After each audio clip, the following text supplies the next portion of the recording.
কাজের সন্ধানে জঙ্গলের পাশ দিয়ে রতন ও রহিম একে অপরের সাথে কথা বলতে বলতে যাচ্ছিল। তারা দুজনেই একে অপরের আপন ভাই ছিল। ভাই রহিম, গ্রামে বেকারের সংখ্যা যেন একটু বেশি বেড়ে গেছে। এখন তো মনে হচ্ছে আমাদের দুজনকে সংসার চালানোর জন্য এই গ্রাম ছেড়ে শহরে গিয়ে ব্যবসা শুরু করতে হবে। আরে রতন ভাই, ব্যবসা তো এমন বলছো যেন বিনা পুঁজিতেই হয়। আরে ব্যবসা করতে তো অর্থের প্রয়োজন। এই অর্থ যোগান আসবে কোথা থেকে? এখন মনে হচ্ছে আমাদের কাছে একটাই পথ বাকি আছে। কোন পথ? রতন ভাই, আমরা শক্তিগড়ের রাজা রাজেন্দ্র সিংহের কাছে সাহায্য চাইতে গেলে আশা করি উনি আমাদের ফিরিয়ে দেবেন না। আমি শুনেছি রাজা রাজেন্দ্র সিংহ দরিদ্রদের অনেক সাহায্য করে থাকেন। একেবারেই ঠিক বলেছ রহিম ভাই। আর কিছুটা পথ হেঁটে গেলেই তো শক্তিগড়ের রাজ্যে প্রবেশ করব। চলো একবার শেষ চেষ্টাই করেই দেখি। রহিম কথাটি শেষ করতে না করতেই রতনের চোখ জঙ্গলের একটি প্রাসাদের ওপর পড়ল, যা এখন ধ্বংসস্তূপে পরিণত হয়েছে। প্রাসাদটি দেখে রহিম রতনকে বলল, যতবারই দেখি ততবারই আমার মনে হয় যে আজও আমরা জানতে পারলাম না এই প্রাসাদটি শেষ পর্যন্ত কাজ ছিল, যা এখন এই ভগ্ন দশায় পরিণত হয়েছে। এখান থেকে তাড়াতাড়ি চলো রহিম ভাই। লোকে বলে এই অশুভ প্রাসাদের দর্শন যদি কেউ পায় তবে তার সারা দিনটাই খারাপ যায়। হঠাৎ রহিমের চলার গতি থেমে গেল। কি হলো রহিম ভাই? আমি তাড়াতাড়ি চলতে বললাম আর তুমি তো থেমেই গেলে।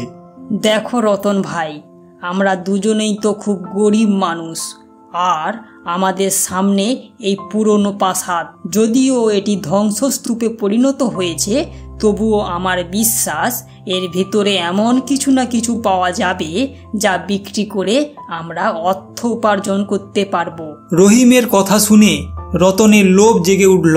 সাধারণত আমি কখনো এই প্রাসাদের ভেতরে যাই না, কিন্তু তোমার কথা শুনে আমার মধ্যেও লোভ জন্মেছে। চলো ভিতরে যাওয়াই যাক। রহিম ও রতন ধ্বংসস্তূপে পরিণত হওয়া প্রাসাদের ভিতরে গেল। ভিতরে গিয়েই তাদের চোখ পড়ল একটি শক্তিশালী চেহারার রাজার মূর্তির ওপর।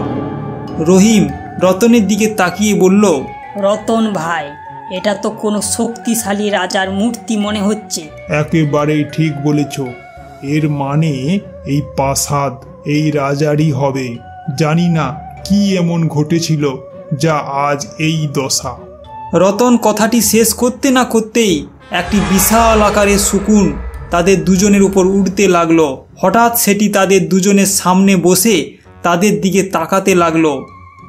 শকুনটির লাল চোখ দেখে তারা দুজনেই আতঙ্কিত হয়ে গায়ে কাঁটা দিল। রতন কাঁপতে কাঁপতে রহিমকে বলল, রহিম ভাই, এত বড় আকারের শকুন তো আমি জীবনে কখনো দেখিনি। রতন ভাই, এর চোখগুলো দেখো, কি ভয়ঙ্কর লাল হয়ে আছে। তখন শকুনটি মানুষের কণ্ঠে তাদের দুজনের দিকে তাকিয়ে বলল, তোমাদের দুজনের আমায় দেখে ভয় পাওয়ার কোনো প্রয়োজন নেই। শকুনের কথা শুনে তারা দুজনেই ভীষণ ভয় পেয়ে গেল।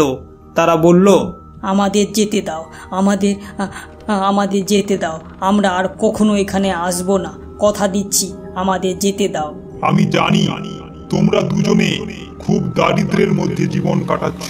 তোমাদের কখনো দুপুরের খাবার জোটে তো কখনো রাতে, আর তোমাদের স্ত্রী ও বাচ্চারা কখনো পেট ভরে খেতে পায় না।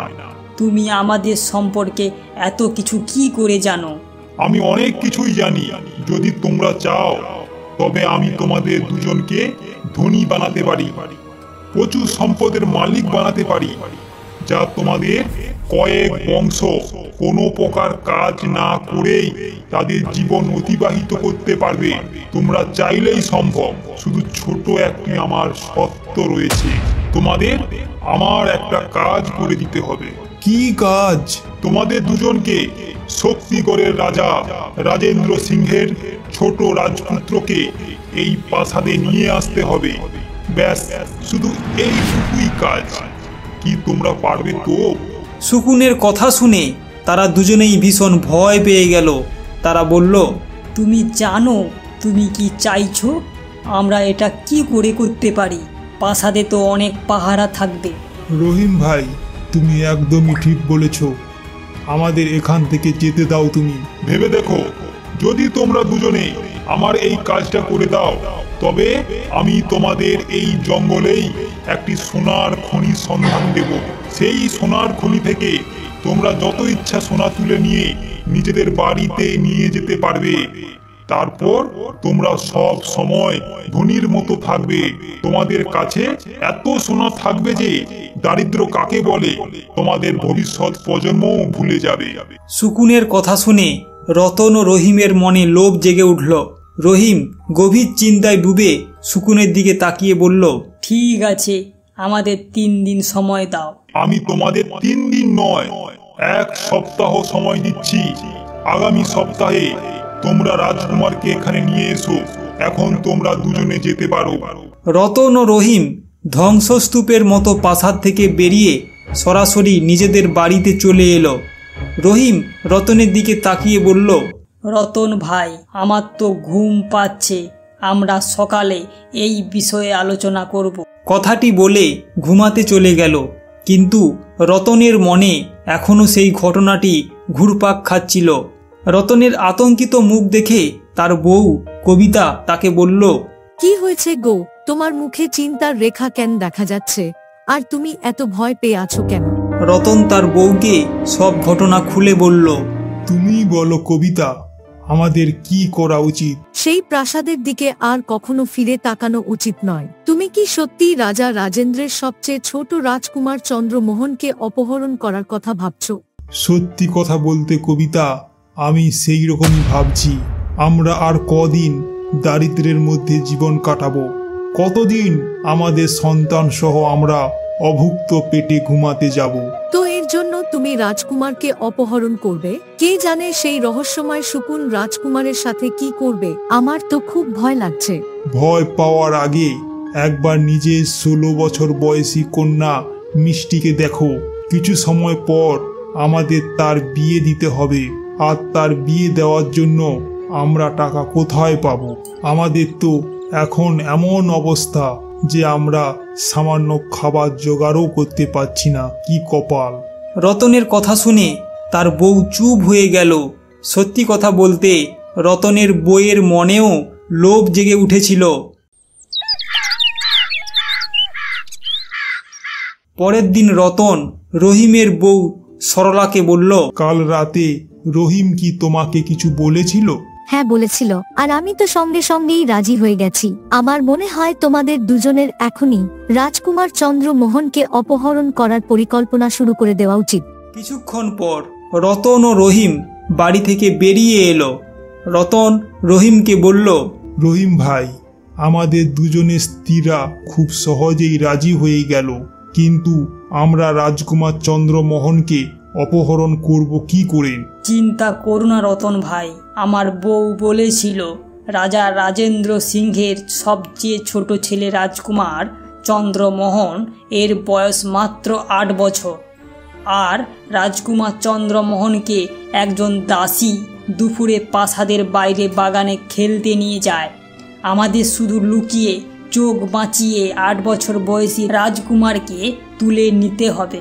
রতন ও রহিম কথা বলতে বলতে শক্তিগড়ের সীমানায় প্রবেশ করল এবং তারা খুব চালাকি করে প্রাসাদের বাগানে ঢুকে পড়ল। তখন তারা দেখল একজন দাসী রাজকুমারকে ঘাসের উপর বসিয়ে অন্য দাসীর সঙ্গে কথা বলছে। তারা দুজনে খুব চালাকি করে রাজকুমার চন্দ্রমোহনকে তুলে নিল এবং রাজকুমারকে নিয়ে সরাসরি সেই জঙ্গলের দিকে চলে গেল যেখানে সেই ধ্বংসস্তূপের মতো প্রাসাদটি ছিল। তারা দুজনে রাজকুমার চন্দ্রমোহনকে নিয়ে প্রাসাদের ভিতরে ঢুকতেই সেই শকুনটি উড়তে উড়তে তাদের সামনে এসে বসলো। আমার বিশ্বাস ছিল তোমরা দুজনে এই কাজটা করতে পারবে। আমরা তোমার কাজ করে দিয়েছি, এখন তুমি আমাদের কাজ করো। হ্যাঁ, আমাদের সেই সোনার খনির সন্ধান দাও। কথাটি শেষ করতে না করতেই শকুনটি তার মুখ থেকে একটি হিরে বের করল। হিরেটি ভীষণভাবে জ্বলজ্বল করছিল। শকুনটি তাদের দুজনের দিকে তাকিয়ে বলল, এই হিরেটি তুলে নাও। রাতে এই হিরেটি তার উজ্জ্বল রশ্মি দিয়ে তোমাদের জাদুই সোনার খনির দিকে নিয়ে যাবে। এখন তোমরা যেতে পারো। রতন ও রহিম হিরেটি নিয়ে খুব খুশি মনে প্রাসাদ থেকে বেরিয়ে এলো।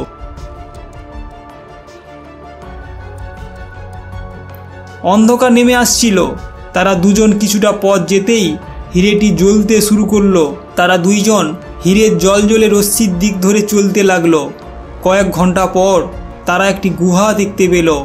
সেই গুহার মধ্যে তারা প্রবেশ করলো। গুহার ভিতরে সোনার মুদ্রা সহ বিভিন্ন প্রকার সোনার দ্রব্য পরিপূর্ণ ছিল। সোনার দ্রব্য দেখে রতন চিৎকার করে রহিমকে বলল, আরে রহিম ভাই, আমরা তো ধনী হয়ে গেলাম। ঠিক বলেছ রতন ভাই, এত সোনা তো আমি কখনো স্বপ্নেও দেখিনি। আর দেরি করো না, যত তাড়াতাড়ি পারো সকল সোনা তুলে নাও। রতন ও রহিম প্রচুর সোনা তুলে নিয়ে সরাসরি নিজেদের বাড়িতে চলে গেল। এত সোনা দেখে তাদের দুজনের বউদের চোখ ছানা বড়া হয়ে গেল। আমাদের দারিদ্র্যের দিন শেষ হয়ে গেল। এবার আমি আমার মেয়ে মিষ্টির বিয়ে খুব ধুমধাম করে দেব। কবিতা কথাটি শেষ করতে না করতেই রঙিল ঝলসানো রশ্মির সাথে একটি কুৎসিত আকৃতির চেহারার মানুষ সেখানে আবির্ভূত হলো। কুৎসিত আকৃতির চেহারার মানুষটিকে দেখে রতন ও রহিম সহ সবাই ভীষণ চমকে গেল। রতন কাঁপতে কাঁপতে রহিমের দিকে তাকিয়ে বলল, কি হচ্ছে এসব আমাদের সাথে? তখন সেই কুৎসিত আকৃতির মানুষটি অদ্ভুত ভঙ্গিতে হাসতে হাসতে বলল, তোমরা দুজনেই বোকা। সোনার লোভে তোমরা নিজেদের রাজার সাথে বিশ্বাসঘাতকতা করেছ এবং তার ছেলেকে আমার কাছে নিয়ে এসেছ পুনর্জীবিত হওয়ার জন্য এবং আমার মানুষের শরীর ফিরে পাওয়ার জন্য। দুজন লোভী এবং প্রচুর সোনা ও রাজার সবচেয়ে ছোট ছেলের প্রয়োজন ছিল, যা তোমরা দুজনেই খুব সহজেই পূরণ করে দিয়েছ। কথাটি বলে সেই কুৎসিত আকৃতির মানুষটি সরলা ও কবিতার দিকে তাকিয়ে দেখতে লাগলো। হঠাৎ তারা তিনজন সেখান থেকে অদৃশ্য হয়ে গেল এবং খনি থেকে যে সকল সোনাগুলো আনা হয়েছিল তা সকল সোনাও অদৃশ্য হয়ে গেল। এটি দেখে রতন ও রহিম ভীষণ ভয় পেয়ে গেল। রতন ভাই, এই সব কি হয়ে গেল? মনে হচ্ছে আমাদের সাথে খুব বড় প্রতারণা হয়েছে। আমরা ষড়যন্ত্রের শিকার। রহিম কথাটি শেষ করতে না করতেই তার পেছনে একটি ভারী কণ্ঠস্বর শোনা গেল, তোমাদের দুজনের কারণে রাজ্য ও রাজ্যের বাসিন্দারা কত বড় বিপদে পড়েছে। তোমাদের কি সে সম্পর্কে কোনো ধারণা আছে? রতন ও রহিম পেছনে ফিরে তাকাতেই দেখল তাদের সামনে একজন সাধুর সাথে রাজা রাজেন্দ্র সিংহ দাঁড়িয়ে ক্রোধপূর্ণ দৃষ্টিতে তাদের দিকে তাকিয়ে আছে। রাজা রাজেন্দ্র তাদের দুজনের দিকে তাকিয়ে বলল, মন তো চায় তোমাদের দুজনের গলা এখনই কেটে দিই, কিন্তু কি করব, সাধু মহারাজ আমাকে আটকে রেখেছেন। এমন ভুল আর কখনো করো না রাজন, না হলে তুমি তোমার সৎ কাকাকে কখনো হারাতে পারবে না। রাজা রাজেন্দ্র রেগে সাধুর দিকে তাকিয়ে বলল, কিন্তু সাধু মহারাজ, এই দুজন ব্যক্তি আমার সবচেয়ে ছোট ছেলে চন্দ্রমোহনকে অপহরণ করেছে এবং আপনি বলছেন আমি এদের এমনি ছেড়ে দিই। ভুলে যেও না রাজন, এই দুজনের সাহায্যেই রাজকুমার চন্দ্রমোহনের কাছে পৌঁছানোই একমাত্র পথ। তাই আমার কথা মন দিয়ে শোনো। এমন কোনো পদক্ষেপ নিও না যার কারণে আমাদের ছোট্ট রাজকুমারের কোনো ক্ষতি হয়। রাজকুমার চন্দ্রমোহন এখন নিরাপদ, কিন্তু সে বেশি দিন নিরাপদ থাকতে পারবে না। তোমার সৎ কাকা চক্রধর আবার এই পৃথিবীতে ফিরে এসেছে, যা এই রাজ্য সহ সকল পৃথিবীর জন্য খুবই মারাত্মক। তাই এই সময়ে আমাদের সকলকে মাথা ঠান্ডা করে প্রতিটি পদক্ষেপ নিতে হবে। ও শক্তি পুনরায় যাতে না ফিরে পেতে পারে তার জন্য আমাদের সবাইকে একযোগে চেষ্টা করে যেতে হবে। তখন রতন ভয় পেয়ে সাধুর দিকে তাকিয়ে বলল, সাধু মহারাজ, শেষ পর্যন্ত এই সব রহস্য কি? সেই কুৎসিত আকৃতির মানব দেহটি কে ছিল? যে আমার ও রহিমের স্ত্রীকে নিয়ে হঠাৎ অদৃশ্য হয়ে গেল। তোমাদের দুজনের বোকামির কারণেই তার হারানো শক্তি ফিরে পেতে চলেছে। তার পুনর্জীবন ফিরে পাওয়ার জন্য রাজার সবচেয়ে ছোট ছেলে, প্রচুর সোনা ও দুজন লোভী মহিলার প্রয়োজন ছিল। সময় নষ্ট না করে এখন আমাকে তোমরা দুজনে পুরো ঘটনা বিস্তারিত বলো। রহিম কাঁপতে কাঁপতে সাধুকে সব ঘটনা খুলে বলতে লাগলো। সব ঘটনা শোনার পর সাধু তাদের দুজনের দিকে তাকিয়ে বলল, জানো সেই শকুনটি কে ছিল? না সাধু মহারাজ, শেষ পর্যন্ত সে কে ছিল বলুন আমাদের। সেই শকুনটি আর কেউ নয়, রাজা রাজেন্দ্র সিংহের সৎ কাকা চক্রধর ছিল, যাকে আমি বহু বছর আগে আমার শক্তি দিয়ে শকুনে রূপান্তরিত করেছিলাম। কারণ রাজা রাজেন্দ্র সিংহ সৎ কাকা চক্রধর পুরো পরিবারকে হত্যা করে পুরো রাজ্য নিজেই একাই দখল করতে চেয়েছিল। নিজের উদ্দেশ্য সফল করার জন্য সে কালো শক্তির সাহায্য নিতে শুরু করেছিল। সেই সময় রাজা রাজেন্দ্র সিংহের পিতার প্রাসাদ ছিল সেখানেই, যা এখন ধ্বংসস্তূপে পরিণত হয়েছে। তখন রাজা রাজেন্দ্র সিংহ সাধুকে বলল, কিন্তু সাধু মহারাজ, এখন কি হবে? শত্রু যতই চালাক হোক না কেন, সে একটা না একটা ভুল অবশ্যই করে, এবং তোমার সৎ কাকা চক্রধরও একটা ভুল করে ফেলেছে। কোন ভুল সাধু মহারাজ? শকুনের রূপে দুষ্টু চক্রধর কালো শক্তি দ্বারা অর্জন করা জাদুকারী হিরেটি রতন ও রহিমের হাতে দিয়েছিল, যা সে নিতে ভুলে গেছে। কথাটি বলে সাধু তাদের দুজনের দিকে তাকিয়ে বলল, সেই হিরেটি কোথায়? রতন সঙ্গে সঙ্গেই নিজের পকেট থেকে হিরেটি বের করে সাধুকে দিল। সাধু তাদের সবার দিকে তাকিয়ে বলল, চলো আমার সাথে, আজ অমাবস্যার রাত। এই অমাবস্যার রাতেই সেই নিজের উদ্দেশ্য সফল করার আগেই আমাদের সেই প্রাসাদের ভিতরে পৌঁছাতে হবে। কিছুক্ষণের মধ্যেই তারা সবাই প্রাসাদের ভিতরে প্রবেশ করল। তখন রাজা রাজেন্দ্র সিংহের চোখ 8 বছর বয়সী রাজকুমার চন্দ্রমোহনের ওপর পড়ল। সে মাটিতে অজ্ঞান হয়ে পড়েছিল এবং একটি শকুন রাজকুমারকে দেখছিল।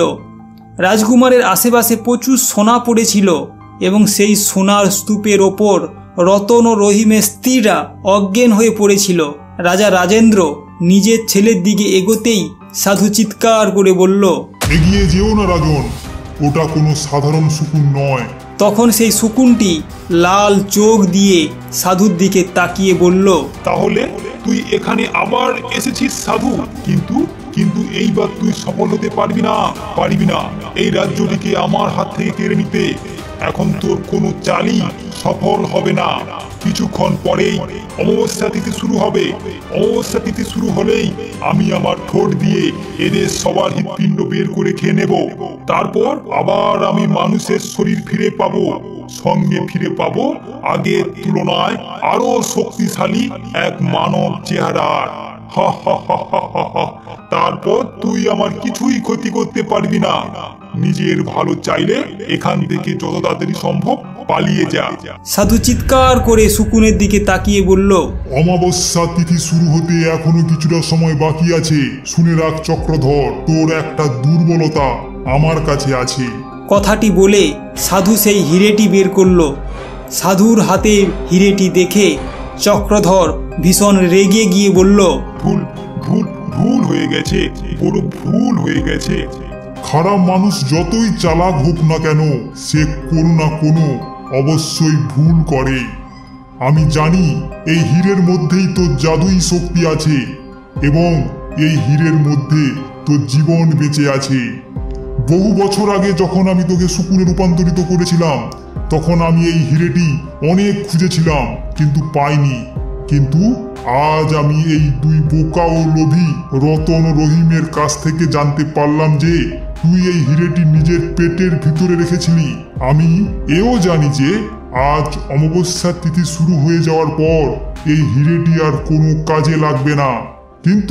কিন্তু এই মুহূর্তে এই হীরেটি তোর জীবন অবশ্যই নিতে পারবে।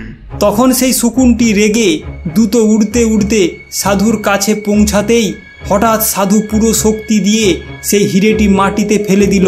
হিরেটি ভেঙে টুকরো টুকরো হতেই হঠাৎ সেই শকুনের দেহটিও টুকরো টুকরো হয়ে গেল এবং সঙ্গে সঙ্গে সোনা সেখান থেকে অদৃশ্য হয়ে গেল। কবিতা ও সরলার জ্ঞান ফিরল। তারা অবাক দৃষ্টিতে এদিক ওদিক তাকাতে লাগলো। রাজা রাজেন্দ্র দৌড়ে নিজের ছেলে রাজকুমার চন্দ্রমোহনের কাছে পৌঁছালো। রতন ও রহিম রাজা রাজেন্দ্র সিংহের দিকে তাকিয়ে বলল, আমাদের ক্ষমা করে দিন রাজন। এটা সত্যি যে লোভ আমাদের অন্ধ করে দিয়েছিল। এই প্রাসাদের ভিতরে ঢোকার আগে আমরা আপনার কাছেই সাহায্য চাইতে যাচ্ছিলাম মহারাজ, কিন্তু আমরা শকুনের কথায় রাজি হয়ে গেলাম। সাধু হেসে রাজার দিকে তাকিয়ে বলল, এই দুজনকে ক্ষমা করে দিও রাজন। এদের ভুলের কারণেই আজ আপনার সৎ কাকা নরকে পৌঁছে গেছে। না হলে ভবিষ্যতে কখনো না কখনো সে কাউকে না কাউকে নিজের হাতিয়ার বানাতো। রাজা রাজেন্দ্র তাদের দুজনকে ক্ষমা করে দিলেন এবং প্রচুর ধন সম্পত্তিও দিলেন।